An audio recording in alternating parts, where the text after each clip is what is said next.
की आगामी जी जिल्हा परिषद पंचायत समिती निवडणूक आहे यामध्ये आपण सर्व जागा लढवणार आहात? 100%.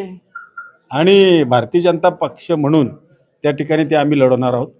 हे बघा, पहिली गोष्ट म्हणजे मी भारतीय जनता पक्षामध्ये मी असेल, माझ्याबरोबरचे सर्व प्रमुख पदाधिकारी असेल, कार्यकर्ते यांनी काही महिन्यांपूर्वी भारतीय जनता पक्षामध्ये प्रवेश केला.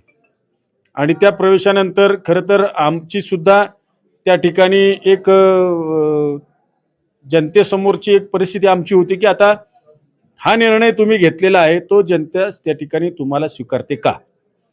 आणि याबद्दलचं उत्तर झालेल्या नगरपालिकेच्या निवडणुकीमध्ये जनतेने त्या ठिकाणी दिलेलं आहे.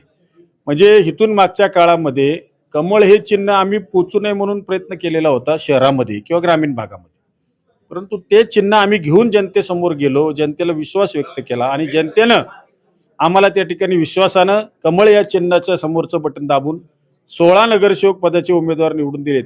बाकीचे 4 उमेदवार आमचे एकतर 20, 25, 40 पदाच्या फरकाने उमेदवार त्या ठिकाणी गेलेले आहेत. तसं जर पाहिलं तर कमळ चिन्ह आणि भारतीय जनता पक्ष जो आम्ही निर्णय कार्यकर्त्यांनी त्या ठिकाणी जाण्याचा घेतलेला होता त्याला बोरकर जनतेने 100% विश्वास व्यक्त केलेला आहे. त्यामुळे एक लिटमस टेस्ट जी काही त्या ठिकाणी असते ती आम्ही त्या ठिकाणी यशस्वी झालेलो आहोत.